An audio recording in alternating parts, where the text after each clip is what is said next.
me llama la atención en esta vértebra? Fíjense.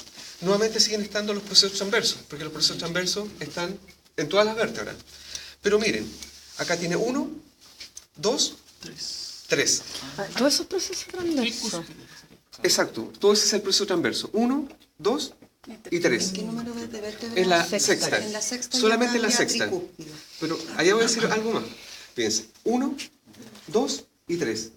Y por los dos lados sucede lo mismo. 1, 2 y 3. Pero puede suceder que esta sexta vértebra cervical sea bicúspide por un lado y tricúspide por el otro. No necesariamente tiene que ser tricúspide en ambos lados, ¿ya? Pero jamás va a ser solamente bicúspide, ¿ya? Por lo tanto, si se les preguntara, así para redondear un poco en teoría, los procesos transversos bicúspide en el segmento cervical en el equino, ¿de qué vértebra hasta qué vértebra van? De la tercera a la quinta. De la tercera a la quinta. Eso siempre es así. ¿Quién hace la salvedad? La vértebra número 6. ¿Por qué razón? Porque los transversos pueden ser tricúspide en ambos lados, o bien tricúspide en uno y bicúspide en el otro. Pero la 6 y la 7 y la 8 y todo así. No, pues estoy hablando de la solamente 6. la 6. No he proyectado Ahí, para la otra. ya, ya. Estoy solamente la 6. ¿Ya? De hecho, la única que puede ser tricúspide en ambos lados, o por lo menos en uno, es la 6. Ninguna más. ¿Ya? Para cerrar el tiro. Profe, ¿por qué tricúspide o bicúspide? Sí. ¿Ah? Por los cachos. Sí, 3 o 2. No, no hay una explicación por qué. así, ¿no? Es así como el del carpo accesorio, o sea, en el primer carpal podía estar en el carpo, no podía estar.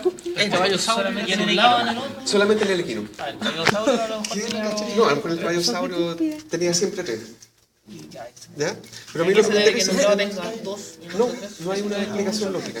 Es como cuando existe el primer carpal en el carpo. ¿Por qué existe o por qué no existe? ¿O no muere el juicio? Más bueno. No deberían existir, pero bueno.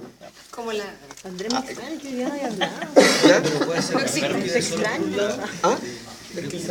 No, ojo. Yo dije que la C6 podía ser tricúspide en los dos lados. O podía ser tricúspide en uno y bicúspide en el otro. Pero lo que no puede ser es solamente bicúspide en los dos lados. ¿Ya? Al menos en un lado tiene que tener 3 cachos. Profe, ¿eso en la secta es solamente en el equino o en el canino también? No, estoy hablando del Solamente equino. ya. Cuando hablemos del canino hay algunas diferencias, Ya, ¿ya? Que no son no les saco nada de decir las diferencias porque los voy a complicar. Yo prefiero que les quede claro esto y la próxima semana ir comparativamente hablando, ¿ya? Y si miro nuevamente, ¿cómo se llama ese foramen que estaba en la base? Transverso. Independiente que tenga 3 cachos, que tenga 2, se sigue llamando foramen transverso, ¿ya? Y es bastante grande, ¿eh? ¿Ya? Por lo tanto, no podríamos perder de noción. Ahora, ¿qué pasa con la 7? Fíjense, esta es la 7. Más chiquitita. Vamos viendo lo común primero. Cacho para arriba, Más grande. espinoso. ¿Y por qué se tiene que acrecer o aumentar de volumen? Porque se tiene que empezar a aparecer al segmento que viene. Nuevamente siguen estando los articulares craneales, los articulares caudales, cada uno con sus superficies articulares. Sigue estando la cara craneal del cuerpo siendo muy convexa. ¿Sí? ¿Todos de acuerdo? Y sigue estando la parte caudal del cuerpo muy cóncava. Sigue habiendo una cresta ventral, nada nuevo hasta el momento. Como Y fíjense, calcoidía. pero sin embargo, los procesos transversos son simples. ¿Ya? Es decir, es uno solo, aunque aparentemente aquí son 2 cachos, es uno solo. ¿Ya? Por lo tanto, característica de la vértebra C7 es que sus procesos transversos son simples. ¿Ya? Igual que lo que habíamos dicho en el axis.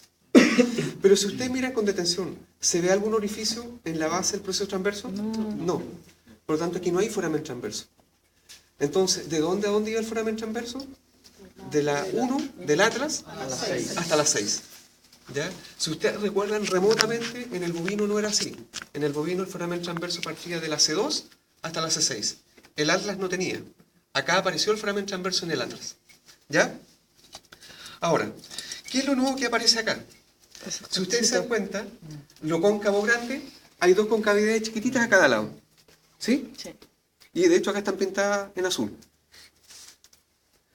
¿Por qué razón tienen que estar estas carillas chiquititas? Porque aquí ya empiezan a aparecer las costillas. ¿Ya? Y las costillas, hay una parte que vamos a decir luego, tiene que articular con la C7 cabeza?